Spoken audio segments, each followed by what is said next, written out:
I got called for a gig right now, not knowing what I was walking into, and I could only take one guitar, I'd take this guitar. It's a 2002 PRS Custom 24, in many ways, the PRS. And in 1985, these models were first launched, which means that in 2025, the PRS Custom 24 has just turned 40 years old. So I thought it might be cool to do a little video with this Custom 24 and just go through some of the sounds and how I use them. Let's take a real close-up look at some of the features on these guitars if you're unfamiliar with them. This is a 2002 Custom 24. I have changed the pickups to a Duncan JB and Jazz set, pretty much the most stock aftermarket pickup combination that you can get. But I think they work really well in this guitar, particularly with the old school rotary 5-way switch on here. One really simple mod that made a huge difference to being able to actually use this guitar live was swapping out the knobs that it came with, which I still really like on the volume control, for a knurled metal knob. It means when I'm sweating, I can actually get a grip on that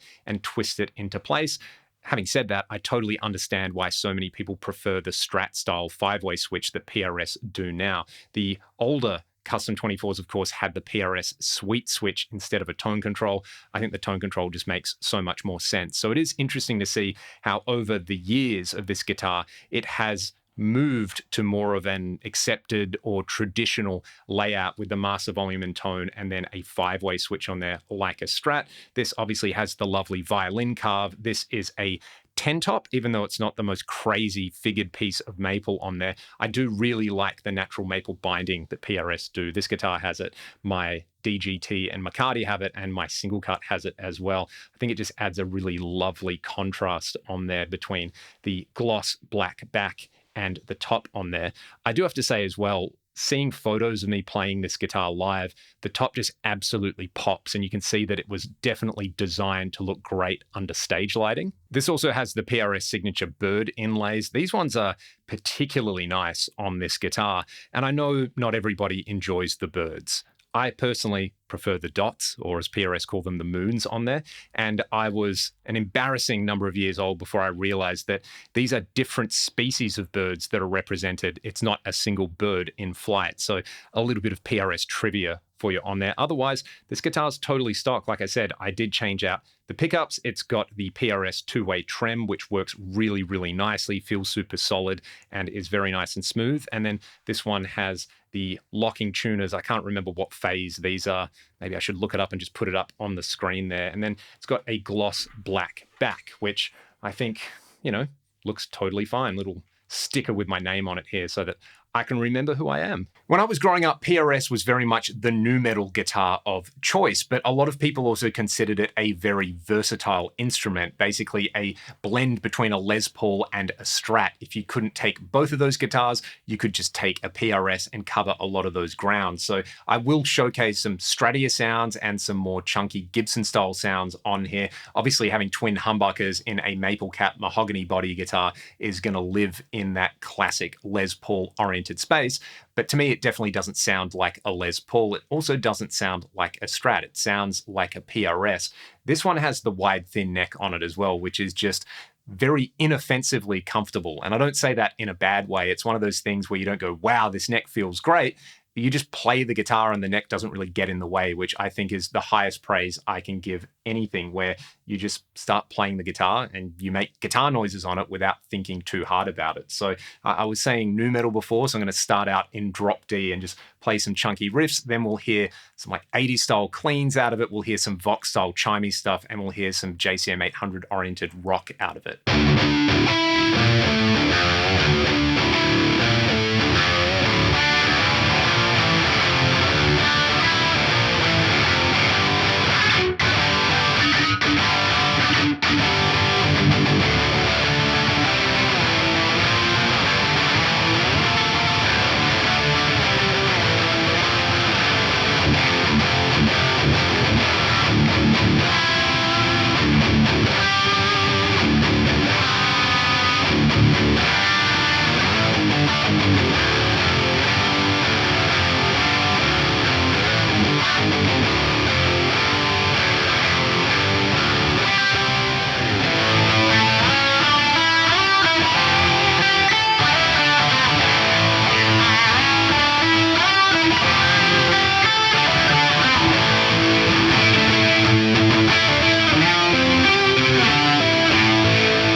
could hear with that, there's never anything on there that's way too bright and harsh or way too muddy and woofy. Again, having the classic jazz in the neck and JB in the bridge really helps with that. What I like though is you can make it super sparkly if you want to on the in-between position. So position 2 and 4 on the rotary switch, instead of being split humbuckers on there, they connect either the inner coils or the outer coils in parallel. And I can never remember which way around it is, but one of these will be the outer coils in parallel, the other will be the inner coils in parallel.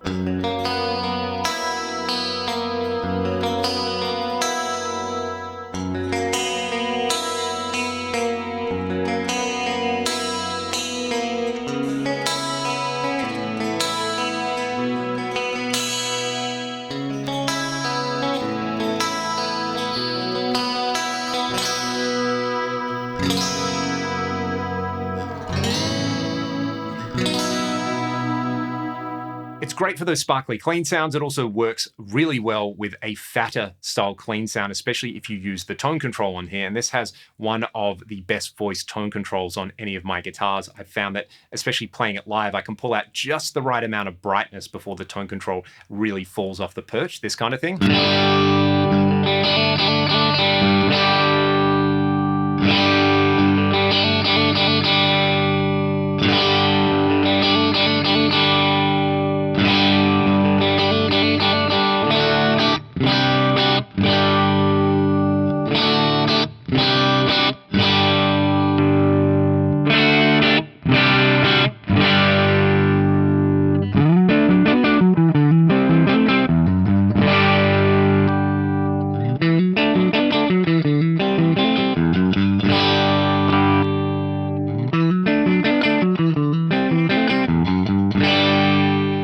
Really like playing rhythm guitar with a slightly crunchy tone on the neck humbucker of this guitar. Not something I would normally expect a twin humbucker guitar to do really well. I do love playing rhythm guitar on a Strat neck pickup. That's one of my favorite tones of all time, but I feel like this Duncan Jazz in the neck does a really good job.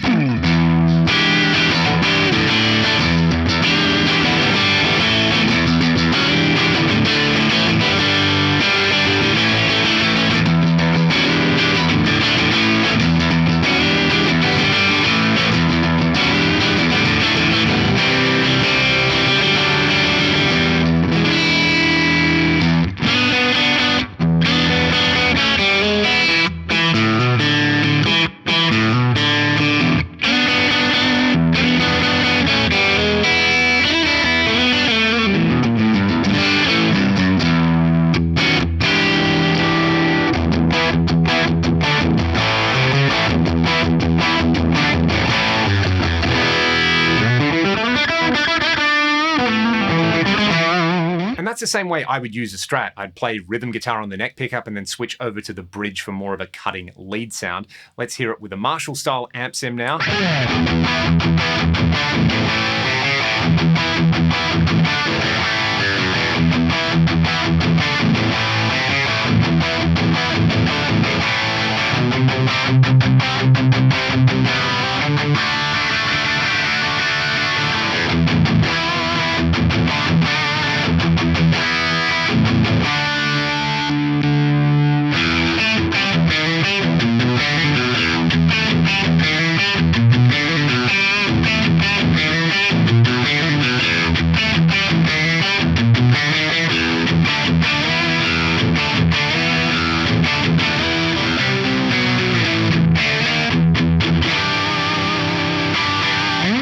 And then position 3, right in the middle, takes a coil from each humbucker and connects them in series. It's got this honky mid-range focus thing that kind of reminds me of that Michael Schenker cocked wah tone. So if I swap over to a lead tone on here, we'll hear the bridge humbucker, then we'll hear that position 3 on there.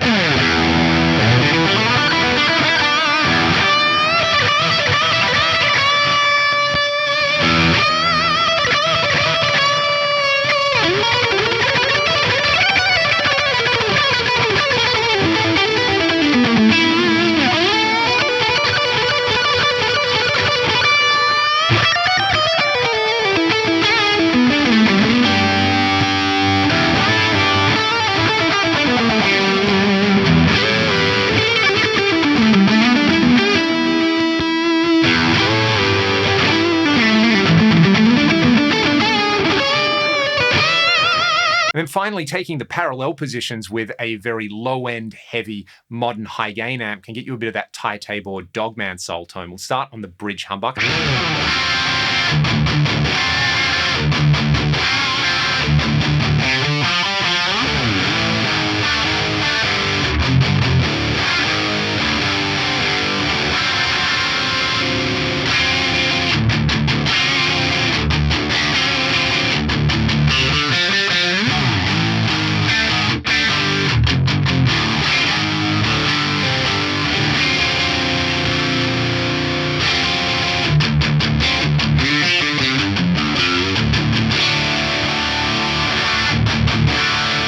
I know a bunch of you would have been screaming at your screens just saying, but Leon, the pickups have such an impact on the tone. Why have you gone on so long about this? I think the point is that with that small tweak, I ended up getting a guitar that covers so many bases for what I need to do. And then the combination of a really smooth feeling 24 fret neck, twin humbuckers with the 5-way rotary switch on here to access those different sounds, and the way the sounds have their own character, but they're also not too far removed from one another. It's not like a super bass heavy woofy neck pickup and then a really low output bright parallel mode on there. They all maintain the gain structure pretty well on there. And I think it's just testament to what PRS continue to do, which is just make small tweaks over the years with the guitar. If you look at a 1985 or 1986 Custom 24, yeah, it's the same shape, but specs-wise, it doesn't really resemble a 2025 Custom 24. And,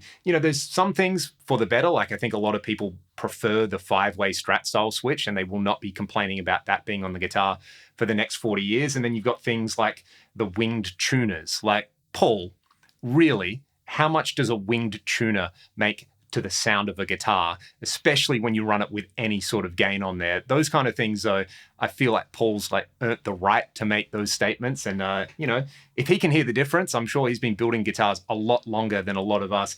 Maybe there's something in it, but I feel like the core Custom 24 design is just a modern classic. And it's worth remembering that when this came out, this was not what people were into. You had brands like Hamer doing some similar stuff, but even by the mid-80s, Hamer were transitioning to doing the more super Strat style stuff. And PRS really kicked the door in for the modern boutique guitar market. You wouldn't have widely available Suhrs or Kiesel doing what they're doing, or brands like Ormsby doing what they're doing. So many manufacturers doing what they're doing without PRS coming out with the Custom 24. And ultimately, I guess, without guitar players going out and buying them and making the brand a success. One thing that I definitely appreciate about PRS, they've become such a massive company, but they sort of haven't forgotten why their company is successful, and it's because people want to play their guitars at the end of the day. And yeah, you might sit there and go, oh, well, they're dentist guitars and they're blues lawyers guitars, but they now make guitars from their SE range, which are in the affordable range, all the way up to the crazy private stock custom stuff. So you can get something that has PRS on the headstock and has all those hours of R&D and design for quite an affordable price. They've got mid-tier stuff. They've got really, really expensive, and let's face it, unattainable stuff for most players. But if people weren't actually buying these things and playing them, they wouldn't have a company. And I feel like that's a lesson some other brands in that sort of tier could probably learn from. So I'd love to hear your thoughts. If you're a PRS player, if you've got a Custom 24, like, what's your favorite PRS? I know at the start of the video, I said this is the guitar that I would reach for if I had to do a gig right now and I didn't have any prep, or I didn't get the chance to choose my guitar. But the Custom 24 actually isn't my favorite PRS guitar. I think it is still the PRS guitar. If you want to know what PRS are all about, you should probably take it upon yourself to play a Custom 24 at least once. But I much prefer the DGT. The DGT leans a little bit more into that vintage vibe. It's got the 2 volume controls and the tone control with a push-pull split on there. And of course, my single cut, which is my main guitar with Ragdoll. I adore that thing. I also really like the CEs. I think they're a great alternative to the Custom 24 if you don't want to spend big money on them. And these like late 90s, early 2000s ones, if you can find them for a decent price, they make pretty great modding platforms. Put whatever pickups you want in there, and you've got an immensely playable guitar, whether you're into the aesthetics or not. I know it's going to be divisive as well, but I think like anything which is a runaway success, the greatest strengths about this instrument, in my eyes, are probably the things that are going to make some people not want to buy one, like the headstock shape or the body shape or the bird inlays. You know, at least they're out there planting their flag and saying, this is what we do, and we do it very, very well. And if anything, I think that's been the biggest impact of a company like PRS. Anyway, they are my rambling thoughts, and we heard some tones in there. If you like this type of video, this was not sponsored at all. I just made this video because I like this guitar. I like the PRS guitars that I own and that I've bought. I've used them a lot over the years, and I will continue to use them. If you like this style of video, you can support me directly via my Patreon, or you can also check out the music that I make with my band Ragdoll. Until next time, go and play your guitars, make some greasy guitar noises, and I will see you on the next one.